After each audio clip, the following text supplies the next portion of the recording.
ब्रह्मा, विष्णु और महेश, इन तीनों की जो देवियां हैं, ब्रह्माणी, लक्ष्मी और पार्वती। थोड़ा ध्यान लगा कर सुनना। हरतालिका तीज शिव महापुराण की कथा ही नहीं है। आप जो तीज करते हो, हरियाली करो चाहे सातुड़ी करो, उस तीज की महत्वता क्या है, इस हिंगोली की शिव महापुराण की कथा में अपने को समझना है कि उसकी मूल तत्वता, उसकी महत्वता है क्या, उसका महत्व क्या है।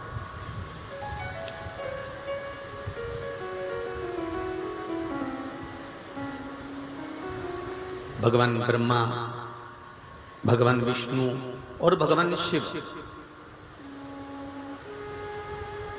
इन तीनों की जो अर्धांगिनियां, ब्रह्माणी, लक्ष्मी और पार्वती,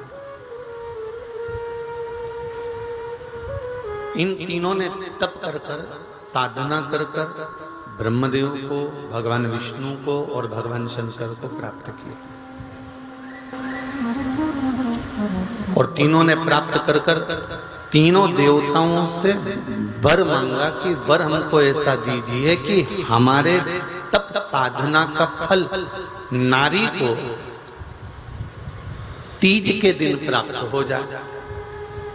अब देखिए जरा, एक ही व्रत से, एक ही उपवास से उसको संपूर्ण तप साधना का फल प्राप्त हो रहा है, संपूर्ण तप साधना का फल उसको मिल रहा है।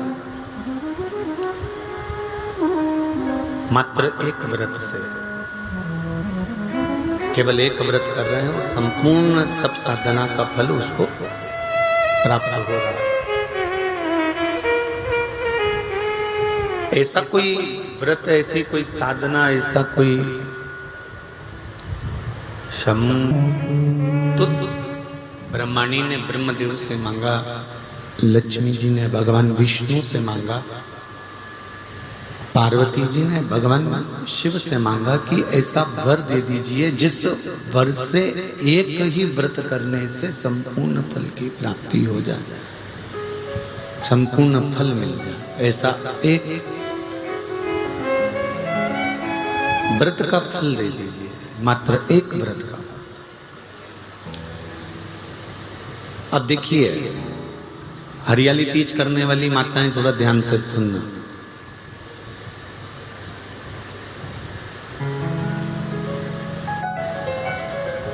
हरियाली तीज जब माताएं करती हैं तो एक हरियाली तीज, एक गणगौर की तीज, ये दो तीज के व्रत ऐसे होते हैं जिसमें जब माताएं करती हैं तो उस समय पर उमा, ब्रह्माणी और लक्ष्मी, इन तीनों की आराधना का फल उसको केवल एक व्रत से प्राप्त हो जाता है।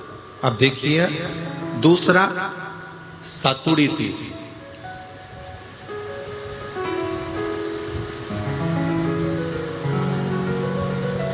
इसमें उमा और महेश्वर, उमा और महेश, ब्रह्माणी और लक्ष्मी, इन चार के व्रत तप का फल एक साथ सातुड़ी तीज के दिन प्राप्त हो जाता।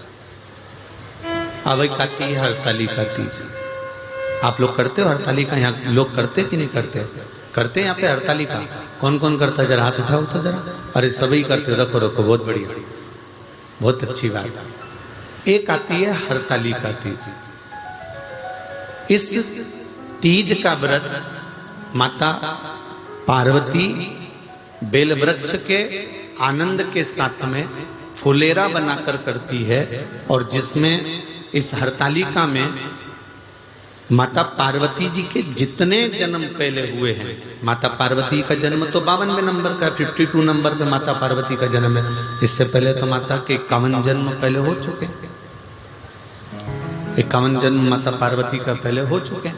तो वो जितने जन्म माता पार्वती पूर्व में ले चुकी हैं, ब्रह्माणी,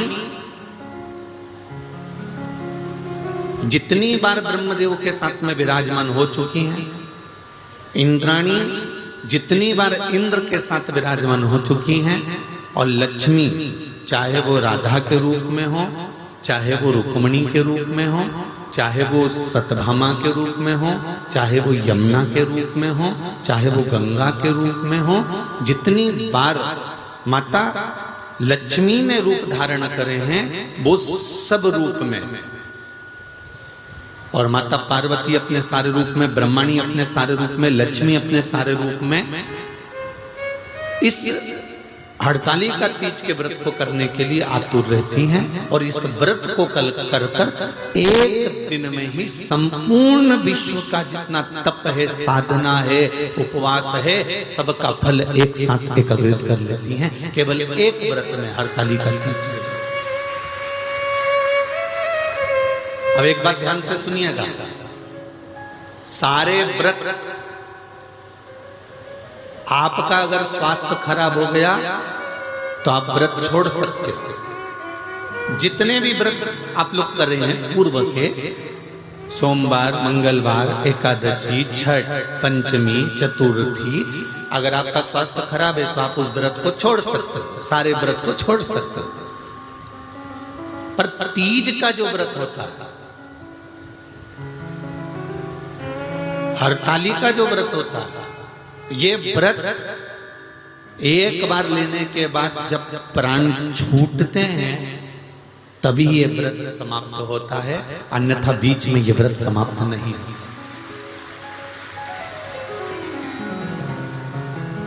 ये व्रत समाप्त होता ही नहीं।